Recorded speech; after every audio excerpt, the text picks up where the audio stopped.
This channel does not promote any violent, harmful, or illegal activities. All content provided by this channel is meant for an educational purpose only. আর এবার নির্বাচন কমিশনের তরফে কয়েকটা সিদ্ধান্ত নেওয়া হয়েছে, সেদিকেও আমরা একটু নজর রাখি। পোলিং বুথের চারপাশে এবার বেনজে লক্ষণের গণ্ডি, সাদা চক দিয়ে বুথের 100 মিটার ঘেরার পরিকল্পনা কমিশনের। লক্ষণ রেখার মধ্যে ভোটার ছাড়া কেউ ঢুকতে পারবে না। লক্ষণ রেখার বাইরে নথি যাচাই করবেন একজন বিএলও তার সহকারী। আপনাদের একবার জানাই, পোলিং বুথ এবং সেই পোলিং বুথের চারপাশে দেখুন এবার বেনজির লক্ষণ রেখা, সাদা চক দিয়ে বুথের 100 মিটার ঘেরার পরিকল্পনা রয়েছে কমিশনের। লক্ষণ রেখার মধ্যে ভোটার ছাড়া কেউ ঢুকতে পারবে না। লক্ষণ রেখার বাইরে নথি যাচাই করবেন একজন বিএলও এবং তার সহকারী। এর পাশাপাশি কি ভোটার স্লিপ বিলি ঘিরেও কড়া পদক্ষেপ এবার কমিশনের। বাড়ি বাড়ি গিয়ে ভোটারদের হাতে স্লিপ বিলি করবেন কারা? বিএলওরা। কাউকে স্লিপ না দেয়া গেলে কারণ বলতে হবে প্রিসাইডিং অফিসারকে। নিরাপত্তা সুনিশ্চিত করতে এবার ভোটের মাইক্রো অবজারভার যিনি থাকছেন তার সঙ্গে থাকছে বডি ক্যামেরা।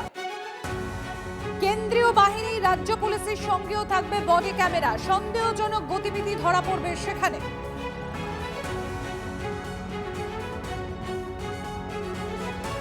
সব সরকারি সিসি ক্যামেরার নিয়ন্ত্রণ দেবে নির্বাচন কমিশন। আপনাদের আরো একবার জানাই, বেশ কয়েকটি নজিরবিহীন সিদ্ধান্ত কমিশনের।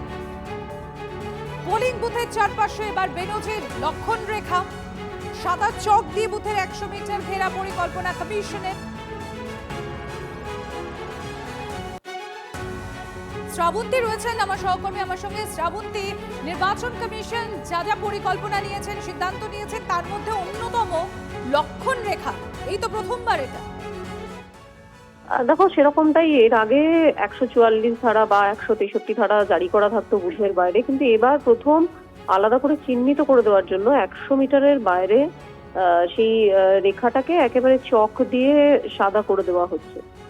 এর বাইরে সকলে থাকবেন, ভোটাররা যারা আসবেন তারা যেরকম তাদের আইডেন্টিটি প্রুফ দেখাবেন সেটা কালেক্ট করার জন্য বিএলওরা থাকবেন। অন্যদিকে কেন্দ্রীয় বাহিনী তারাও থাকছেন। যে সমস্ত স্কুলগুলিতে এখনো পর্যন্ত বাউন্ডারি নেই সেখানে আলাদা করে বেড়া থাকছে, তার ভিতরেই থাকছে কেন্দ্রীয় বাহিনী। অর্থাৎ তার মধ্যেও এতদিন পর্যন্ত যেরকম ভাবে প্রবেশ করে অনেকটা দীর্ঘ লাইন দেখা যেত, এবারে সেটাও ওই বেড়ার বাইরে থাকছে। এইরকম ধরনের একটা পদক্ষেপ নিচ্ছে কমিশন। তাদের বক্তব্য, এরপরেও যদি জমায়েত, গোলমাল ইত্যাদি হয়, সঙ্গে সঙ্গে সেখানে যদি ক্যামেরায় সেরকম অসঙ্গতি দেখা যায়, সেখানে রিপোর্টের সিদ্ধান্ত নেবে কমিশন। সবই। ধন্যবাদ শ্রাবন্তী।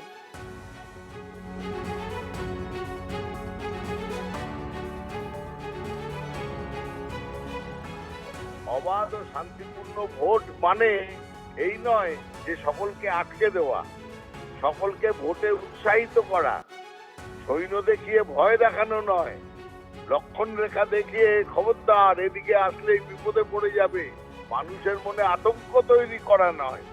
নির্বাচন কমিশন ভোটটাকে যেন এমন করে করান যাতে সাধারণ মানুষ, গরিব মানুষ, তারা ভোটটাকে উৎসব হিসেবে দেখে, আতঙ্ক হিসেবে না দেখে। কঠিন, আরো বজ্র কঠিন করতে হবে। তার কারণ হচ্ছে যে সন্ত্রাস ভোট চলার আগে, ভোট চলাকালীন এবং ভোটের পরে পশ্চিমবঙ্গের জনতা দেখেছে, সেখান থেকে বাঁচতে হবে। নির্বাচন কমিশন কি নির্দেশ দিচ্ছেন, চক দিয়ে দাগ দিচ্ছেন, কি দিচ্ছেন, সেটা নিয়ে বাঙালি খুব একটা আগ্রহী নয়। বাঙালি আগ্রহী এমন একটা ব্যবস্থা চাই যাতে কিনা সবাই ভোট দিতে পারেন, এবং তার সঙ্গে যেন যেসব ভোট হারমাদরা বিভিন্ন সময় মানুষের ভোটাধিকারকে বাজেয়াপ্ত করেছে, সেইটাকে বন্ধ করতে হবে, এই অত্যাচারকে বন্ধ করতে হবে।